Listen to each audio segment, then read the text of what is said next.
welcome to the second stream from All Red TV, coming live Spy and Klopp. Obviously, I've not told Deck where that is because he'd be round if I did. But tonight, I am absolutely honoured. I've got the original two Musketeers in Ben and Allred all the way from Norway, even though he's still over there. And I've got my mate back, my Xbox buddy, Deck. How you doing, pal? I'm all good, mate. I'm all good. It's nice to be on. It's nice to be on at the end of the day. Good. I think it's better late than ever, Craig. And you know what, mate? There's a lot to talk about, and this the football club at the moment is in such a space where we could talk all night long, couldn't we? Isn't it just because? I mean, I dropped out. I mean, obviously, I spoke to you. Then just after I put the phone down at 5:30, with breaking news, because basically I've had to adjust my notes, which I've wrote down this afternoon from Ernie Slott's press conference. We had the breaking news that Mo Salah is back in the squad for the game tomorrow against Brighton. Now, the big question is on everybody's lips, and I watched Kirby Salah call at 6 o'clock tonight. He was speculating. He doesn't know whether Salah's going to start or whether he'll be on the bench. I think basically they've had a conversation this morning. Clear the air talks. I'm not saying everything's rosy in the garden, but I don't think Salah will have apologised. But I think he's been told where he lies situation wise within the club now. Because going off Ernie Slot this morning in his press conference, he was asked by Vinny O'Connor from Sky Sports. Basically, he said the situation is, I will have a conversation with Mo this morning, and the outcome of that will determine what happens tomorrow. Now, that was what he said at 9 o'clock this morning. What I want is a conversation with him and myself, not on here, because he's getting tired of talking about it at press conferences, which I can understand why. He said, but myself and his representatives this week, we've had discussions over the last week, and Vinny O'Connor asked him if he had an apology, and he said, I'll give you the same answer. So for me, that was a definite no. He'd not had an apology from Mo Salah. I don't think he will, because it's not in his DNA. Yeah. I don't think he's man enough to apologise. So I'm going to move over to you first, Nick, on this. What's your thoughts now that basically he's been not welcomed back into the fold, but he's in the squad for tomorrow's game? What's your thoughts? I'm sorry, Craig. Have we lost Ben? I think he's gone somewhere, but I'm not going to ask. In and out. He's in and out. Okay. He'll be back. Okay. So I'll just adjust myself for the camera then, lads. So yeah, Craig, I think you're spot on. I don't think Mo Salah is the type of character to say sorry. Him and his agents, Rami Abbas, are probably the most egotistical people that you could meet within the world of football. It's just the way they are, and some would say they've earned their way, to be like that, and just the way they are as people, Mo Salah, Rami Abbas, etc. But they are very egotistical people, him and his agents, and I think that goes to show you that it's not going to be a straight up, I'm sorry, Arnie Slot, everything's rosy in the garden. I think it's a case of it can't carry on where Mo Salah's just not in the team. At the end of the day, whether you agree or you disagree, whether you think he was right in what he said, you think he shouldn't have said what he said, whether you think Arnie Slot it's his fault, whether you think it's Salah, you don't look. At the end of the day, Mo Salah is too much of a high-profile player to not be in that squad. And for me, I think he won't start. I think he'll just be brought back in on the bench. And I think he'll come on maybe with half an hour to go. He goes to the AFCON. He comes back from AFCON, and hopefully by then Liverpool are in a bit better position, and we're up and running. Yeah, and I think we've lost Albert as well. He just popped out. Yeah. Can we try and get the lads back in? Yeah. Okay, I'll get you back. He's disappeared again. There we go. There we go. Are you back? He's back. Yep. Yeah, so I mean, I agree with you there, Deck. I mean, the thing is, I think when Mo goes to the AFCON, I think everybody at Liverpool Football Club breathing space to reassess the situation, because I don't think this is a resolution to the problem. What do you reckon, Alric? I've said all week on the chats we've had, and I've said all week I think he's going to be on the bench. There is a possibility that he can start the game due to the injuries with Isaac and all that. I do agree with Dick that I don't think he's apologized like in so many words. I think he said, "This is how I felt. I shouldn't." I think he takes accountability for what he said, the way he said it. Maybe not saying sorry, but he can acknowledge the fact that he should not have said, "People want me out of the club" or whatever. But I think he stands firm on the feeling that he has, and he kind of feels that they need to be validated by certain people in the club. I think he definitely he's going to start on the bench. I think that would have been an issue. I think he would have done that anyway. But maybe start because of the injuries. But we all know who we hope is going to play if he plays the same formation. And that is Chiesa. But yeah, well, no. Okay, Ben, I'm glad to. Yeah, I love that scarf, mate. I tell you, I've get me one of them next time you go. It's funny that you mentioned Chiesa, because I've got this scarf for the stream today because we need justice for Federico Chiesa. I agree. Justice for this man. So, Ben, glad to have you back, mate. So, what's your thoughts on the breaking news at 6 o'clock tonight that Salah's back in the squad after a turbulent 72 hours plus? It's good news, obviously. You need Salah. Whether you like him or not, he's still a difference maker when he's on form. He's our greatest Prem player in the Prem history or Prem era. Mm-hmm. So having him is a positive. I don't think he'll start tomorrow, but it's always a good step that someone like Salah is able to put his ego aside and be like, yeah, okay, fair enough, and in a meeting with Slot. Yeah, I think I'm gonna have a guess here.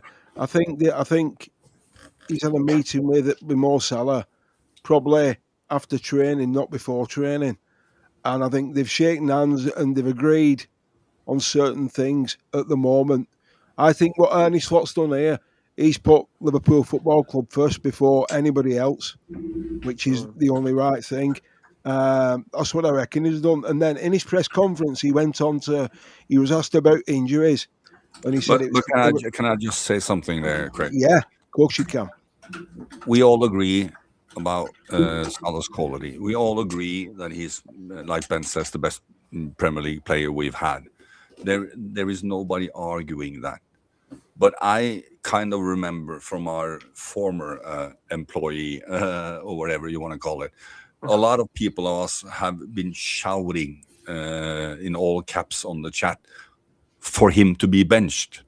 Yeah. Mm-hmm. So if we don't, I mean, we all have, and I have specially said that he needs to be benched. He needs to get hungry again. He needs to get a kick in the ass to get going again, and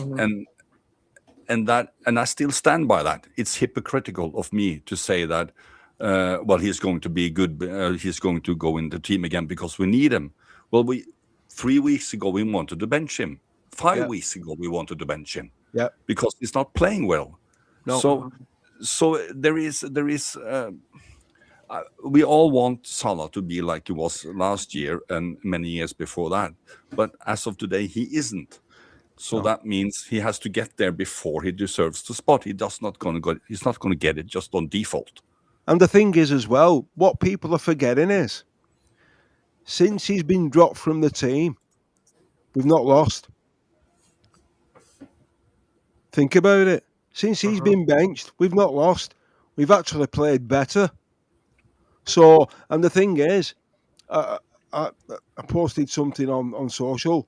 The thing is, a fire breathes off oxygen, and this situation has been given too much oxygen over the last 72 hours. And we've got a game tomorrow, and all they're talking about is Mo Salah going to play? Because you know what's going to happen when the cameras when the players come out tomorrow. Everything's going to be more Salah this and more Salah that. You know, and Arne Slot, in fairness to Arne Slot, I think he's handled this with absolute. He's handled it like Jurgen Klopp would. He's put Liverpool first. He's not even thought about it himself. And he's thought, I've got to do what's best for the team. But it's like I said on Wednesday night to Ben and Alred, 4,500 Reds can't be wrong in Milan when they're chanting Arne Slot's name at 0-0 at half time. Are you telling me that them 4,500 who went over to Italy are wrong? They're not. Liverpool, and it's like Alred said, we always back the manager, apart from one, which was Roy Hodgson. He's the only one we never backed. And then Arne Slot, he got a bit tired of the questions about Moore. And then one journalist asked him about injuries this morning. He said, have you news? And he said, the only two ones which are going to be out for weeks is Wataru Endo, which is an ankle injury, and Cody Gakpo, which is a muscle injury. And they're going to be out for weeks rather than anything else. He said, it's good to have Alisson Becker back. And he said, it's nice when players return from injury. And he said, but when I say it's nice to have him back, he said, that doesn't mean that I'm not happy with how Mamadashvili's been performing for us, because he's not let us down. What was this? I read somewhere that Isaac was uncertain. Yeah, he had a knock in the Milan game. He had a knock in the Milan game. Yeah, That's what it was. Yeah. There's no guarantee. Federico Chiesa's he's back in training. He trained yesterday, so he's back in the squad. And he also said regarding Isak and Etatike that they have played together a few times, and he's happy with what he's seen because he can see something there. And he said they will play together as a two on a more regular basis in the future. So that's looking. And then, on that, I agree. Because if that's the plan, to have a kind of two-striker deal in some sense or another, they have to get to know each other, and they can only do that in games. I'm not saying they're going to play always together. You know, you can have Salah there or Chiesa, who's never going to play, or whoever. But if they are going to be the future attack of Liverpool, they have to get to know each other. What are your thoughts on that? And it's going to take time. Yeah, I agree completely. I think just to touch back on the Salah thing, you know, we were calling for him to be benched. I was a big advocate of that. I actually got slandered on the COP TV, a video I done where I said Mo Salah's been a problem, and I got absolutely rinsed in the comment section. But everyone, he's a legend this, he's a legend that, and he is. And I think Arne Slot has handled it very well, Craig, considering. And I think at the end of the day, we have to just now stop going on about this Salah thing. Like you said, you described it very well. It's been given too much oxygen, and I hope tomorrow's game and the players and the staff and Arne Slot, and I hope everyone's not just thinking, oh, well, what are people going to think about Salah? It should just be a case of you just go out and you do it for the football club, for the badge, and you back the team and you back the manager and you try and win the game. And we're at Anfield, and I think it just needs to be put to bed. And to touch on the Ekatike and Isak thing playing up top together, I think that'd be great going forward. I think we'll see a lot more of that with the AFCON, with Mo Salah going to AFCON. But I think it's important that we just, before he does go away to AFCON, not to focus on Salah too much, but I think it's just important that he comes on the pitch. He does a half an hour or something like that. It comes on 60 minutes or something at half time, even if needs be. But I think we can't just pretend that like Mo Salah just doesn't play for Liverpool anymore, because that's just not the case. And I think going forward with Ekatike, Isak, these players are gonna be the forefront of our attack, and Mo Salah will eventually leave the football club. But for now, he's still here, and he's still Mohamed Salah at the end of the day. And it is contradictory, like Harold said, it is contradictory to say, well, I want him to be benched, but then you want him to play, and you call him an icon, and you're pissed off with Arne Slot because the way, and you think, well, it's why Salah saying everything that he said, but we just don't know, and we never will. We're not Richard Hughes at the end of the day. We're not Arne Slot, so we can only just look at it on paper and think, right, Salah's in the team. I want Salah to play. He's a Liverpool player, and that's the end of it. Have you got anything to add on this, Ben? Yeah, I'm just glad tomorrow's a 3 p.m. kicker, so all the mainstream media won't be focusing on it. Yeah. yeah. And But I think, sorry, can I go just on, say, yeah, and I think tomorrow, if he plays, if he starts to come in or whatever, I think the only person who has anything to lose tomorrow is Salah. Yeah. Because if he plays like shit tomorrow, if he somehow don't work, if you understand, like he's been doing, he will look like an idiot. It'll justify Slot's. Sorry? It'll justify Slot's decision. Exactly. It will justify the reason why he was benched. It will justify the reason why he was left out of the team. But if he plays well, then we kind of have gotten our point across, because we've wanted him to be benched to get his engine going, to get the motivation. Yeah. So it's for us, it's just good if he starts working again. But if he doesn't, he made a fool of himself. Yeah, because Ernie Slot, after he discussed the injuries with obviously with the lads who have come back and the ones who are going to be out for a couple of weeks, somebody asked him about, well, how do you feel about the games that you're playing? He said, well, look, he said, this current squad, they've played a lot of games. They've played, for the third time in a row, they've played 3 games in 7 days. And he said, if you look at, give you an example, he said, if you look at the games and the minutes that Virgil van Dijk's played, he said, and you wonder why these guys we are struggling as we are. He said, they're not robots, they're only human beings, and they're going to feel it they're going to feel the pace at some point. And then there was one quote he came out with, which I thought, and social media, it's not gone down well on social media, but nothing ever does it? But he came out and he said, I'm almost happy that we're out of the League Cup, because we've got fewer games to play. So we've got more time to rest and recuperate, and we've got more time on the training field to get back to where we should be, and get the system what we want to play, get it working again. Because, and I agree with that, because I wasn't asked about the League Cup, to be honest with you, and I'm not even bothered about the FA Cup. But I read something, and you've probably seen the same thing.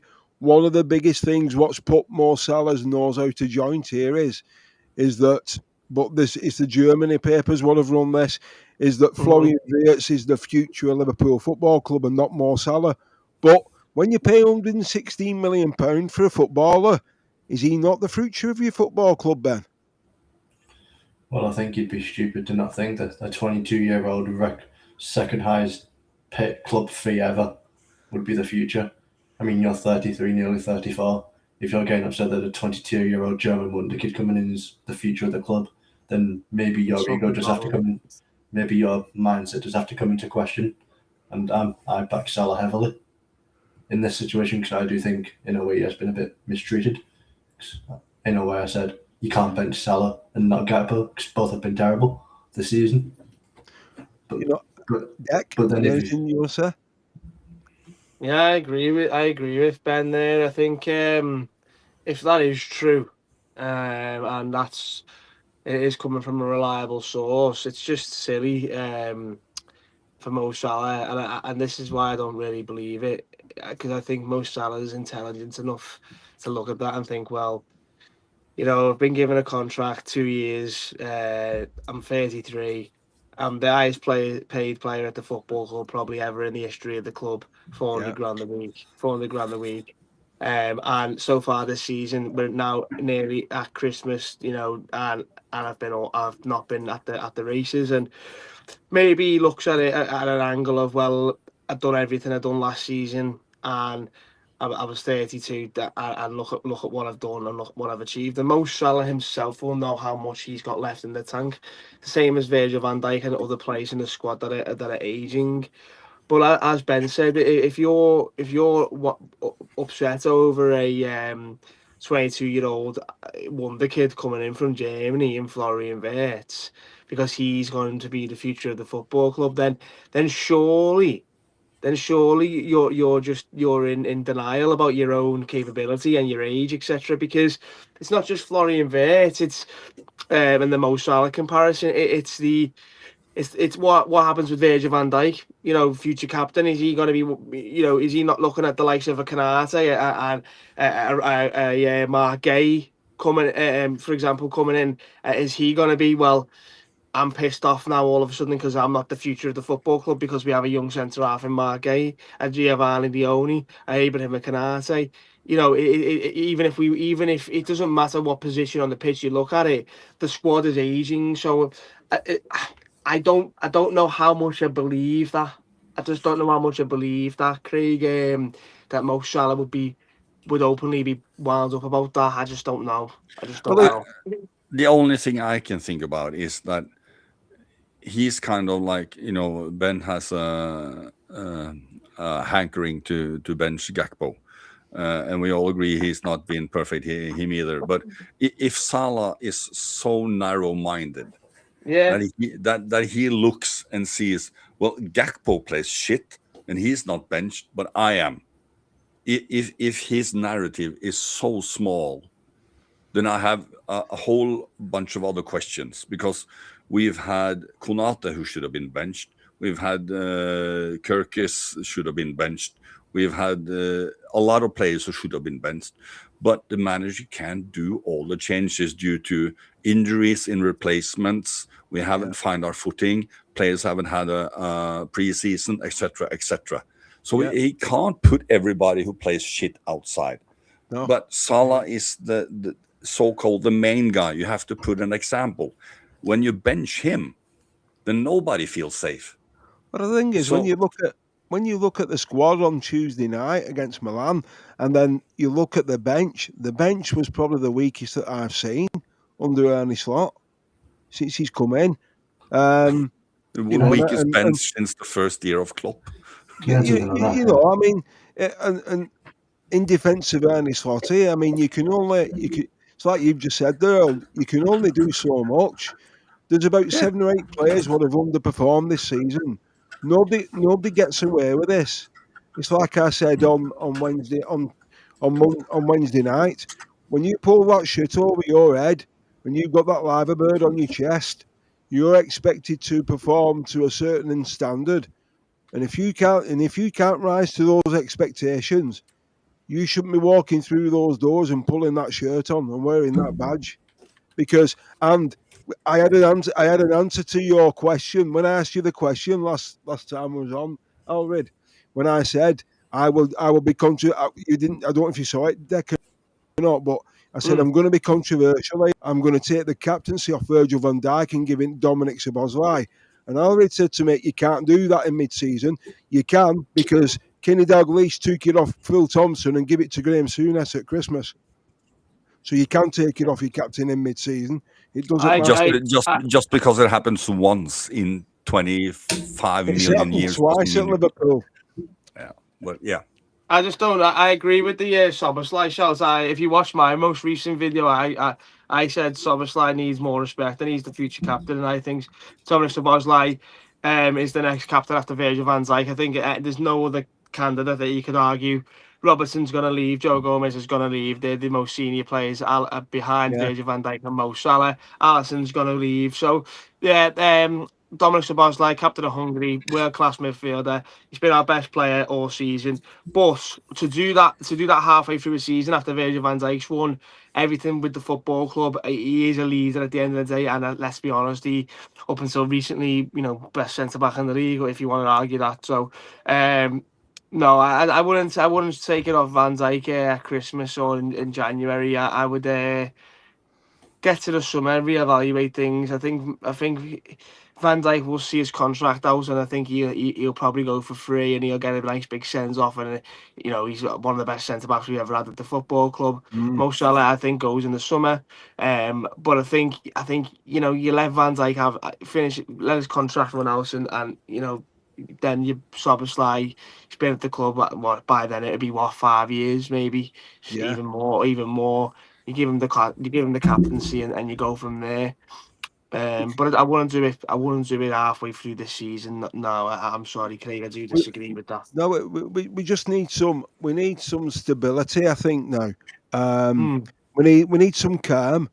We're in a dark place at the minute. There's no getting out of it. We are in a dark place because, and the crazy thing is, if Liverpool get 3 points tomorrow against Brighton, the 5 points behind Arsenal. The league table is absolutely crazy. When you look at the league table, it's absolutely nuts. And I read a quote yesterday from another centre half. He's come out in Germany and he's extremely unhappy with how his club's performing in the Champions League, and he wants to leave in the summer. He's actually come out and said he wants to go. Slotterbeck at Dortmund. Yeah. Now apparently Liverpool have got wind of this and they're looking at the situation. Yeah. I think if we don't get Mark Gay, I think Slotterbeck comes in. What do you think? Well, you can answer in turn. What do you think of that?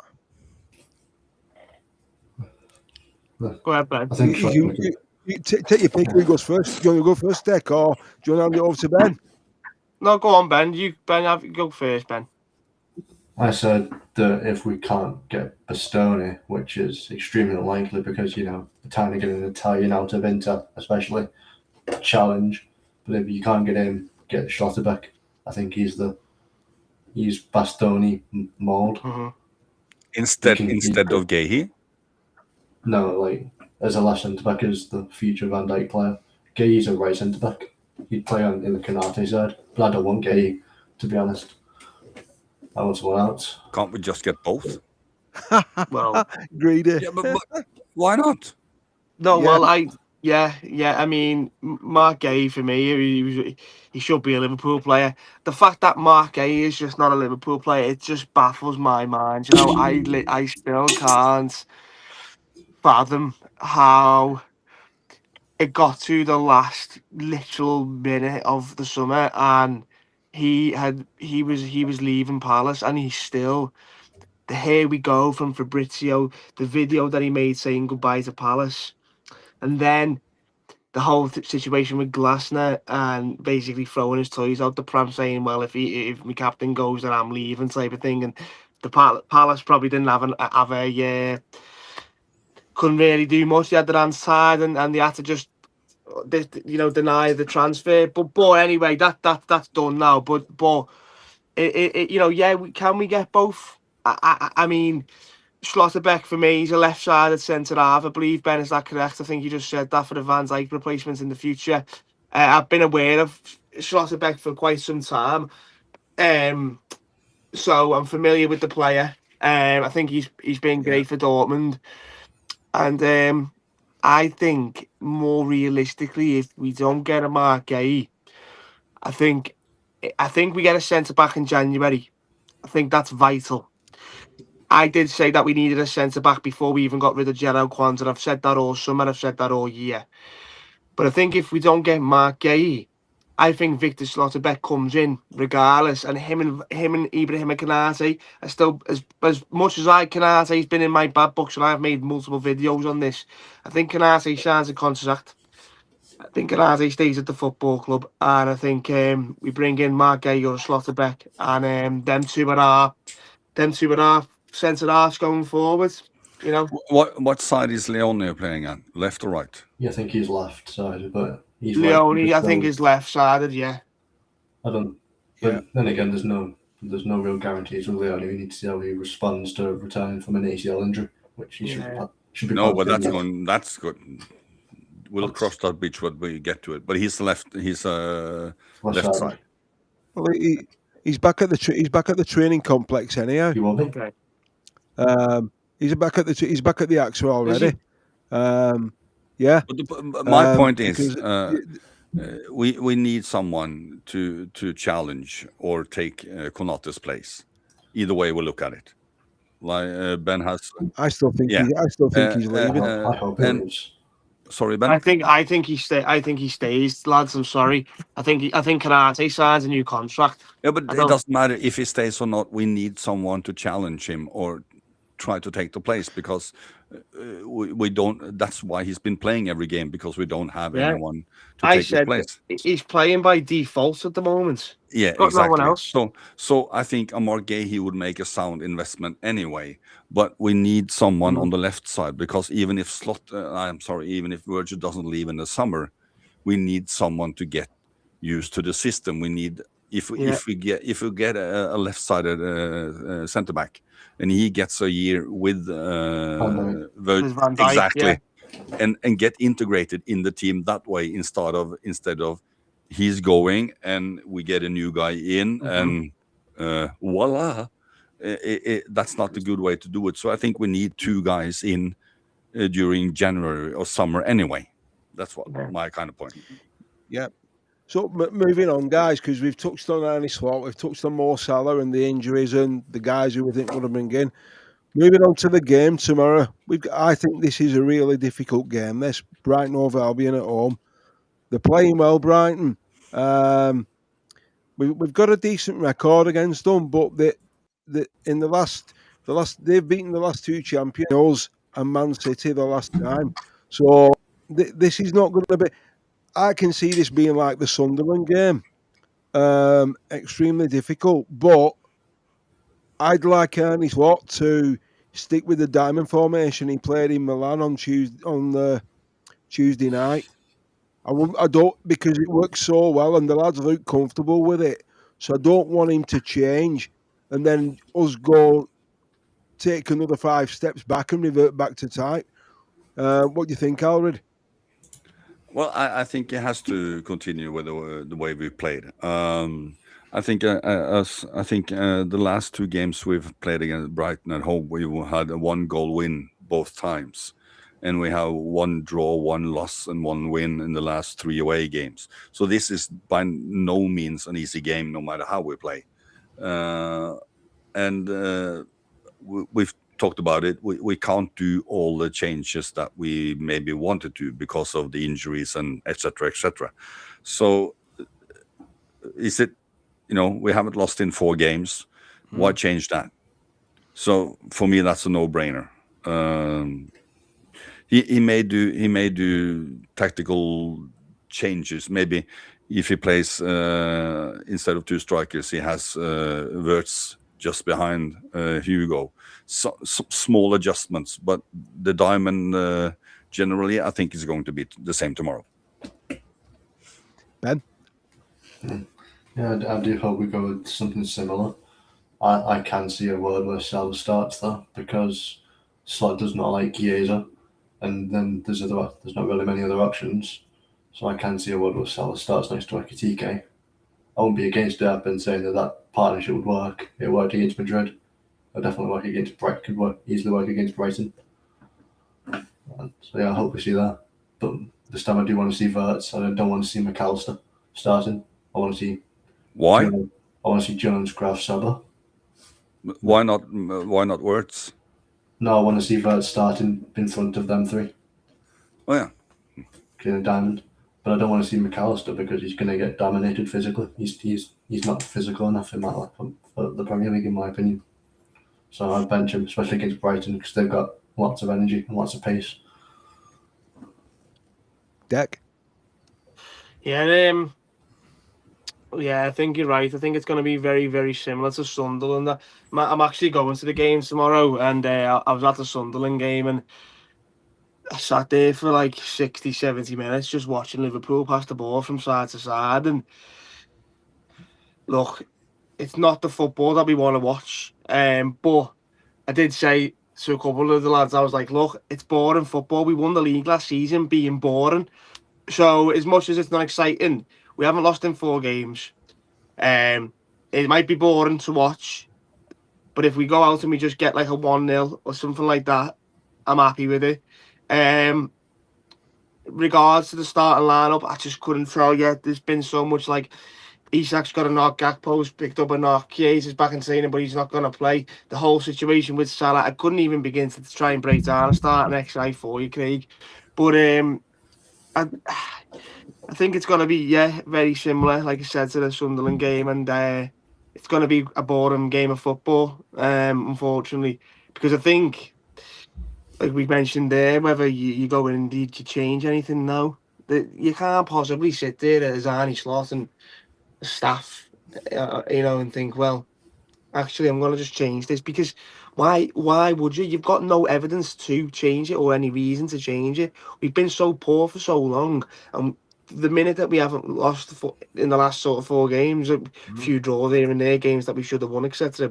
Nice win away at Inter Milan. You don't change anything. You have to keep it exactly the same. I think Ben's right. I just will say about the 11, about the McAllister shout. I don't think McAllister's anywhere near the McAllister that we all know and love. I think we need to put some respect on Curtis Jones. I think Curtis Jones has been impeccable, really, in the way he's spoken in the media, the way he played that game. He played on Tuesday, when he was playing Tuesday night, was great. So, and obviously Szoboszlai as well. He's carried us, hasn't he? Let's be honest. Yeah. But it's probably going to be a bit of a boring game tomorrow, lads, to be honest with you, I think. I remember when we started this a few months ago, when the season started, when we won the games late, and some of our former colleagues said he will have that game or that kind of win any day in the 38 games we have. Well, that's not going to happen, because and I agree it's going to be a boring game, but I would rather have a boring game. Yeah. Because that's what we need. When you don't know what you're doing, or nothing of the things you want to do is working, you have to start with the boring shit. And when you got to the boring shit and you learn the boring shit, then you can start with the other things. Then you can progress and do the offensive bits and all that. But defensive is offense wins games, but defense wins titles. And it's that easy. And we have to start with not doing stupid mistakes and conceding goals. And 100%. I'll take 1-0 any day, 2 times on Sunday. Yeah. February Chiesa. There's a couple of Get things. This man on the pitch. There's a couple of things I want to add. I love Chiesa, I really do. And the thing is, I think in respect of Alexis McAllister, I might be wrong here on what I'm going to say, but I think this is his last season at Liverpool. I don't think he'll be there next year. I really don't, because he's lost a yard of pace. He's not dominating the midfield as he was. He's certainly not the same player. I think it's his last season at Liverpool. And I agree with Alred. I think I'd take a 1-0 win. How old is he, Craig? He's had 26. McAllister, he's probably 20, 28. What did you say, Ben? 26, Ben said. 26. Yeah, he's 26. 26. Is that it? So yeah, I think it's his last season at Liverpool, for me. And the thing is, in the way we're playing, Liverpool need to start playing the game at their pace and how they want to play, instead of letting teams play how they want to and rolling us over. And that is what we're doing. And that's what we're doing with this formation, Craig. And that's what we're doing with frustrating the opponent again, because we're playing side to side. They're not having the ball, and we're frustrating them. There's too much of that side to side backwards. There's too much of it. The best form of defense is attack. Maybe that's the case, but that's the case when you've got the basics. It's not the same. It's not the same as we played on the Jürgen, is it? It's not heavy metal football by any means. You can't compare. You can't. But in the start of the season, we were decent at attacking, but we still didn't score a goal. And you can't. It's not viable to have to rely on 4 or 5 goals each game to win. Nobody can contain that. So the point is, the first thing you have to do is be boring, try to keep a clean sheet, and every team, even San Marino, gets one chance in a game, and you have to bite at that one. And then you can start progressing and be fun looking and all this. Yeah. Then you can take the attack when you have the basics down. You can't start with attack. Basics is boring. You need to learn the boring. I mean, exactly. Even young Ben here knows what I'm talking about. Yeah. Well, when you're saying about being boring, I can give you a boring team. I mean, this manager, he was the top of the league at the minute, Arsenal. But this guy played for Arsenal. He was a good player. Then he was manager. And then he got banned for taking bribes, George Graham. Now, when he was manager of Arsenal, home and away, they'd win 1-0. That was it, 1-0 to the Arsenal. That's what they became known as. Now, if that's what it takes, and that's what you've got to do, then fair enough. The most important thing for me tomorrow is to get 3 points on the board. Right, that's what I was going to say. I don't care how they do it, by hook or by crook. Virgil can go up into Brighton's arse. He can twerk if he wants, and it comes off his ass, and it goes in. That's what he wants to do. I mean, I'm sure Mariah Carey would have, you know. If he scores, if he scores in their goal with the twerking, I will try to contact him, and I will try to get twerking lessons from him. I'm sure. Lads, I've got to shoot off in a sec, but shall we do a quick like prediction, Craig? Prediction? Little score prediction and stuff. Oh, fuck off. Well, then you set the ball rolling then. Right. You set the ball rolling on deck. I did say that I couldn't put 11 together, but I'll try for you. So Alisson Becker, obviously Joe Gomez, credit to him, he's been great, hasn't he? Right back. It's going to be obviously the centre halves in Kanate and Van Dijk, and I think left back it's going to be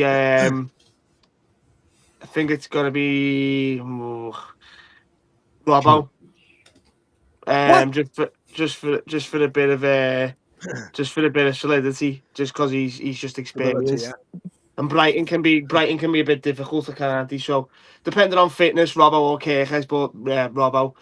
If we're doing a diamond, I think it'll be like Jones, Gravenberch, Szoboszlai, and then Florian Wirtz. And I think it's going to be a Salah and an Ekatike up top in a 2. Yeah, result. That's a fair. But so you. Isak's not going to play. And you're putting Salah in over Chiesa then. Well, I'm going to have to. You're putting Salah in over Chiesa. I'm going to have to because I'm thinking what Arne Slot's going to do. And even if Ekatike and Isak were both writ off, and even if Slot hated Salah, he'd still play Salah over Chiesa. Chiesa's not going to play. He won't start. Chiesa's not going to start regardless.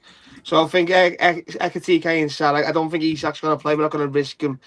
Isak's got legs like Weetabix, and I don't know why, but he has. So yeah, he's not going to play Isak. He'll play Salah and Ekatike. For me, score prediction, I just want to see a win. So I'll say 2-1 to Liverpool. I think we're going to concede, unfortunately, because we just seem to love conceding goals at the moment. But 2-1 to the Reds, yeah, why not?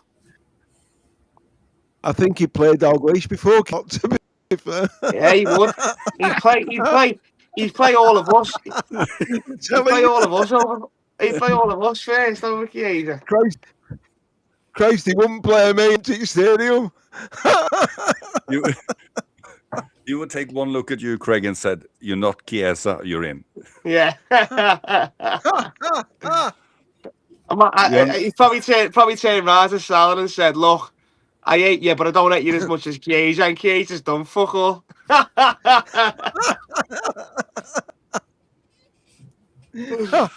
Right, lads, listen, I'll have to shoot. All right, lads, sorry, I know I've cut it short tonight, but carry on by all means. I'll catch up with you in the chat later on. All right.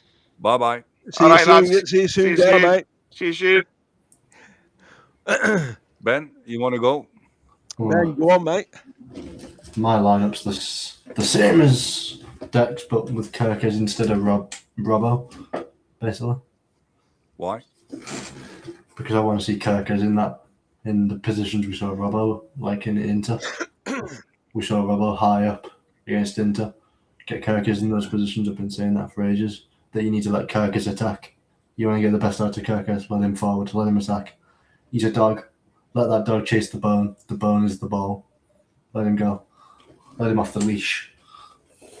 Yeah. And then the rest I didn't know Ben had the quality of a poet in him.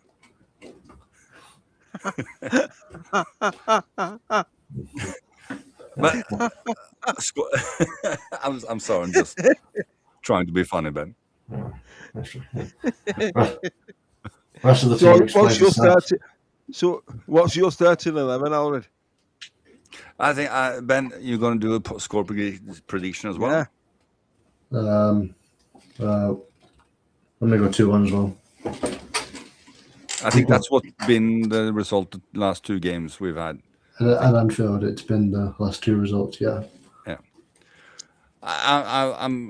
My team is more or less the same as well. I have Robbo on left back. Just you know, I'm not going to be mad if it's Kirkes. I think it's very tight between those two, but I just put Robbo up. So in the midfield is just the same as the other guys. I have Gravenberg, Jones, and Soboslai and Wirtz. I have Jones suits sideways play, so that's no problem. And I've gone against what Dex said. I've put Chiesa up with Ekitike just because I know it's not going to happen, but I want to show him support, so I've selected him. Can I just say that when you talk about Jones suiting sideways football, he's one of the most progressive. He's the most progressive passer in the Premier League this season. I know, which is, I mean, it's improvement, but I don't. I mean, I looked at the numbers after the Inter game, and he was one of the best ones in the progressive part, and I do agree. But for the most part, I feel that he usually takes the safer road. But like the Inter game, we didn't get pressed that much, and that means he has the time to do the forward passes more. When we are being pressed, when he's rushed with players, he can't move past. I think he's not panicking, but he's a player, and then passes backwards. I think he's more prone to that under pressure that maybe some other players are. Better be safe than sorry kind of player. Well, I agree on that one as well, but you don't evolve if you don't try something sometimes. But that's just my opinion. But as I said, he was very good in Inter, but in the pressing games, he's more prone to do it. He doesn't see the openings or the chances that he can create with a pass, and if he doesn't see it 120%, he takes the safe bet instead. Mm-hmm. And that kind of can stop the movement because the runs are there, and then instead it's a backward pass, and you have to start over again. Well, the build up's too slow for me, and the thing is as well, tomorrow, you know as well as I do, they're not going to get as much time on the ball tomorrow as they did on Tuesday night in the San Siro. The Premier League, you don't get time because and the thing is, Brighton will be like Sunderland. They'll be coming there tomorrow confident of getting something. Even if they'll be saying, listen, if we can go away with 3 points here, why not? Because the thing is, we don't have teams anymore. Anfield's not the fortress it was, and the thing is, I've got to take for the next stream we do, and this is really controversial because I'm not going to tell you what it is yet because nobody's done one on this, right? And I think it needs to be addressed massively. And I can't wait for it. And I'm only 2 guys are on it. But I think I agree with starting 11. I'd love Chiesa to start. I can't see Salah starting. I just can't, because if Salah starts tomorrow and Salah wins, and then he sort of looks like a right mug. So I think he'll be, okay, we've agreed you're in the squad. You'll be on the bench, and you might come for half an hour or 10 minutes, but I'd love to see Federico Chiesa start, but like I've just said, he'd probably start Kenny Dalglish over Federico. You know, Etatike, I think he's class. He's better than Isak for me. At the moment, and I might be proven wrong. I hope I'm wrong on this, but I think we've wasted 125 million on Isak. He's not doing what we're paying him to do. He's definitely not match fit, but I don't think we'll see the best of him till next season. But the main thing is tomorrow we get 3 points. We're 5 points behind Arsenal because they've got some major injuries now coming up, and they're having a wobble as well. And if I watched Real Madrid and Man City after we did the stream. I tell you, and isn't it? I read something. Funny enough, Ben, you mentioned it while we was on stream, and I read something afterwards. And apparently, the players at Madrid have come out and they're backing Xabi Alonso. But I read something came out yesterday that if Real Madrid lose to Alaves at the weekend, Alonso's gone. But he's gone. But then there's another one saying they're going to give him till January, which is what Liverpool are giving Arne Slot till January. So that's a bit of a coincidence. But I'll be honest with you, I don't want Xabi Alonso in that dugout at Liverpool because we've spanked him twice. And this system wouldn't suit us.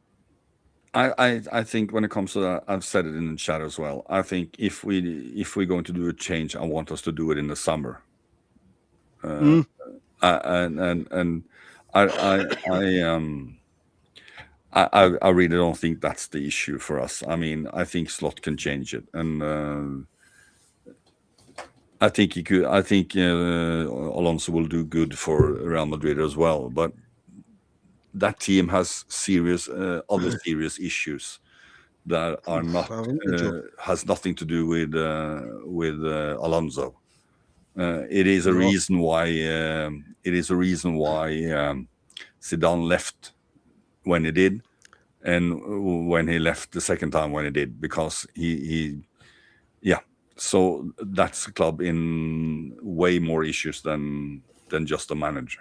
And did you see the post what came out after Trent got injured?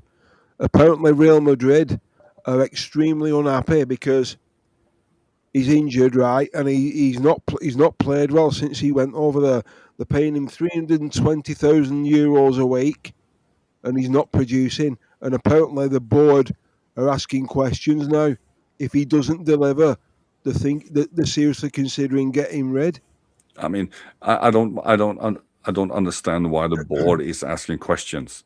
It's the board that fucking signs the players in that club. They were the one who signed them. It's not the manager. It's never the manager down there. It's the board. Oh no, it's Perez, isn't it? Yeah. So why are they questioning them themselves? And we all knew he was kind of shit at that time anyway. So none of us are surprised, are we, Ben? You could have guessed that a right back who struggled to defend technical left wingers would struggle in a league full of technical left wingers. Wow. You think that was written in the stars there, Ben? It could have been written on paper, and Real Madrid still would have ignored it. They're idiots. Yeah, exactly. And now they're questioning things. I mean, Real Madrid should have went for Pedro Porro, Spanish Madrid fan, and he's a much better all-round player than Trent. He's basically what Trent is before Klopp ball, or if he wasn't physically finished. Yeah, but he's not Bellingham's boyfriend, and he wasn't on a free. I think the last one was very important as well. So, yeah. I mean, looking at how the English clubs, not only Liverpool, are faring in the Champions League, it's good to see. I mean, we're ninth now because of the results the following night. So I think, to be fair, it wouldn't surprise me for an England. I still think PSG will win it, but it wouldn't surprise me if an English club won it. But You think PSG will win the Champions League again? yeah. You tell me why not? I don't know. I think he's the best manager in Europe at the minute, Enrique. Yeah, but that's because they only have training games between the Champions League games. Well, you could say that about Bayern Munich, couldn't you? And Barcelona. Yeah, and when did they win last time? Bayern Munich 2020, Barcelona 2015. Just waited for the stat man to come in there. A stat bank or a bank of knowledge. Yeah. Hey, you different know what they names. say, Ben? A little knowledge is a dangerous thing, you know. Yeah, especially around me, because I don't know shit, so I have to ask Ben every time. So he has to answer and know everything. Dear me. Okay. So, Now, who've we got after Brighton? Tottenham. See, that's. I think that's a potential banana skin. Oh, don't go ahead of ourselves now. We just won one game now against Inter. Let's try and get through this weekend before we think about next game. To be honest, I think Thomas. I'm not really worried about Tottenham. It's a 3-point line. Let's be real. Why I've got a question. this? I've got a question for you, Ben. Just going back to what we were talking about earlier on about centre halves, about Mark Gay and Nico Slotterbeck. Obviously, you mentioned him. Now, I think he's 26. I don't think you'll get him out of Inter Milan. Bastoni. Looking at his performance on Tuesday night, I like Bastoni, but I was worried watching him on Tuesday night because we made him look average. Don't think we made him look average. I think he was the best defender by quite a while. I mean, without him, we score at least 2 or 3 more. I think. I mean, remember that clearance from McAllister? That was him. Oh yeah. Well, I mean, McAllister. I don't know what's happened to him. It's an head scratcher for me, considering what he was like last year. But Gravenberch has not been himself either. Yeah, I noticed that as well. In the Sunderland game, one of the shot that Alisson had to tip onto the crossbar in the first half. That shot, Grav could have prevented it from ever happening, but he ducked out of a duel out of a 50 when he was probably the foul. That frustrated me a lot after the game because I didn't know. And I said in a group chat that that's something Grav's not doing as much of the season, and it's why we've been so poor. Last season, Grav defensively was his best attribute. Now he's poor, and he's ducking out of duels like a little girl. But my point is, none of these players woke up Monday morning sometime and found out they're shit players. So there has to be some other reason why so many of the great players we had last year now are par or subpar. Slot didn't wake up one morning and was a shit manager. Salah didn't wake up one morning and was not Salah. And so there has to be something else. It has to be either chemistry, lack of team, performance, relationship. It has to be something else than just, I'm not good anymore. It's not that simple. Well, there's many things, isn't there? Really. And it's not that. It's not like. In my opinion, so. I don't think Gravenberch is a poorer player this year, but the team as a whole doesn't work, and that means the parts don't work as well. It's because we've sold our 2 best pressers, that's why. What the In majority Diaz of and Nunes. Last season, them 2 and Szoboszlai did the majority of the legwork, which is why the players were given so much freedom to do what they did best, like Salah, like McAllister. Them 2 have gone, and now it's all up to Szoboszlai. He can't do it all on his own. No. That's why I disagreed with selling both. I would have kept one or the other. And the thing is as well about selling players. This is. I think I really feel sorry for the lad here. this is worrying. This Harvey Elliott at Aston Villa, because Villa have come out and said they're not going to sign him permanent. So this has left him in limbo completely now. Harvey Elliott was done dirty because he was a last-minute panic buy by the previous sporting director, who went on to leave 2 weeks later. Because while you were talking, then I'm just looking at the league table here, and this is crazy. This we're currently 10th in the table at the minute. So I'll give you the from 10th to 1st. So you got Liverpool on 10th, played 15 points, 23. Sunderland on 9th, played 15 points, 23. Brighton played 15 points, 23 on 8th. 7th, Everton, 15, 24 points. Man United played 15, 25 points. They're 6th. Now your top 5, Chelsea played 15, 25. Crystal Palace played 15, 26. Aston Villa played 15, 30. City played 15, 31. Arsenal played 15, 33. So if we win tomorrow, we're 7 points behind Arsenal. But Arsenal's going to beat Wolverhampton anyway. So yeah, and Everton play Chelsea. Everton will win that. Chelsea in December are the worst team in the world. I tell you what, I mean, I'm not. This is. I think Maresca's in trouble at Chelsea.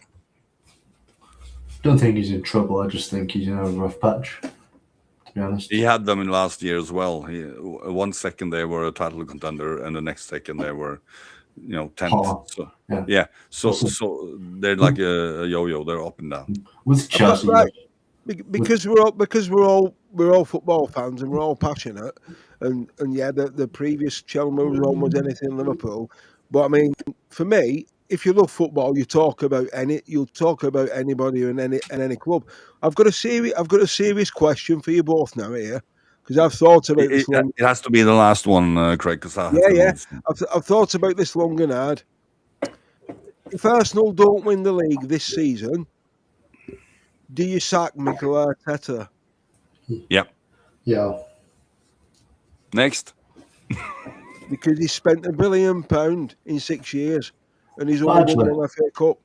Actually, whilst I see the argument for people who would say he had to go if they don't win it, could you apply like a certain context, like say Gabriel comes back and then redoes his injury back even worse, and Saliba's out for a longer time, and Rice gets injured, then maybe you could understand why they went on to not win the league. Because bear in mind, Liverpool were top of the league by like 7 points in 2020 before Matip, Gomez, and obviously followed Van Dijk to the hospital room and Fabinho and all that.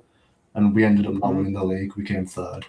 But we also had injuries in the midfield at the same time, didn't we? That's what I'm saying. Though, like if so many certain players go down, like say Rice and Saliba and Gabriel, then you could understand why they go on to not win the league. Because City. I agree with that. If you have many key injuries over the season, I do agree with Ben there. But how many years have you had to build that team? 6. He's been there. Years. Yeah. So and he's mostly bought defensive players as well, in my opinion. So when it comes to Zubimendi, I mean, how many defensive midfielders does he now have? 6, only 2. Rice and Zubimendi. 3. Rice, Zubimendi, and Norgard. Yeah. So I think I agree. If he gets 3-4 months injuries on certain key players, that is a reason that maybe make him keep the job. But a normal amount of injuries, like every team has, on the average. That will, in my eyes, not save him. But another thing is he could win the Champions League. So would you sack him off the back of a Champions League even if they don't win the league? Because he can't do that because they haven't won it before. So that would be just stupid. So whilst say if they go trophyless, then and they don't get big injuries consistently all season, then that's okay. I have one question then. I have one question before I have to leave. Yep. Do you guys think Arsenal, if they start hankering now, if they have troubles due to injuries in the league, City comes crawling up their ass and goes by them, Do you think maybe Arteta, our Lego manager, then starts thinking, you know what, I'm going to go for the Champions League instead? You think he'll maybe switch his focus? Well, if it's That's kind of easier. Depends what you mean. Like say like one manager leapfrogs the other, and then it just becomes a one-horse race from like February till the end of the season, or like if it's still a tight race, like with us in City in the past, like where it has to go down to the last day. Then I don't think. Yeah, if it's tight, you don't do that. But if he gets sort of like in our position, he's getting a few points behind. Let's say it's 7 or 8 or 9 points behind again, and he has the injuries. Do you think he will maybe use the best players for the Champions League? And experiment more in the so-called easy games in the league, and hopefully get by on that? Do you think he will do that? I don't think he's a choice, because whichever way you look at it, they finished second 3 times. They can't go into the season without winning anything. So if he doesn't win anything at all, he spent £1 billion in 6 years, and they've won 1 FA Cup, but it wasn't his squad what he won the FA Cup with. So if they end up potless again, he's got to go. There's no ifs or buts about that. But okay, but saying that, I mean, all right, guys, we'll wrap it up there, and I think it's been a brilliant conversation. No. I just we're wrapping up, are we? Okay, boss. All right. Just one. See you're spoken. I'm sorry. It's the old host in me. I'm sorry. I'll start with Ben again. Do you think FA Cup will save his job? No, absolutely not. Craig? No. I mean, well, I mean, no. I don't think it will. That's like you asked me, will the FA Cup save Ernie Slott's job? Yeah, probably. Yeah. I think Bell's Ben, you've got a forfeiture there, Ben. but Slot doesn't need to win the FA Cup to save his job. No. Slot doesn't need to do anything to save his job, really. Just needs to scapegoat Salah again. He needs to get top 4. That's the only thing he's measured by, in my opinion. Walk into the door, mark exit. That's all he has to do. And on that note, guys, we'll leave it there. And you let me know in the chat when you're available again, or when you want to do another, and we'll do one. And I'm going to add the topic I've got on the back burner, which I think it needs addressing. It's nothing to do about managers. This, it is Liverpool related. This is going to be a controversial subject. This. I like controversial. I think it is. And I've got the title for this already. But anyway, guys, thanks very much. Have a wonderful weekend. Enjoy the game tomorrow, Ben. Enjoy the game tomorrow, Alred. And I'll let you. And when the shorts go on TikTok and YouTube again, I shall send them. The man with no bit. The man, Ben, you didn't see that because his voice was on the shorts, but his face wasn't. And I messaged him and said, "You've got a face for radio." They showed your face and my voice. Yeah. Ben's very mature for his age. And Ben suddenly turned ventriloquist because we're sitting there looking like this and not talking, but it was me. Okay, guys. Brilliant. Thank you for tonight. Take care, guys. Look after each other. See you, Ben. Look after yourself, mate. Bye-bye. See you guys. Bye-bye.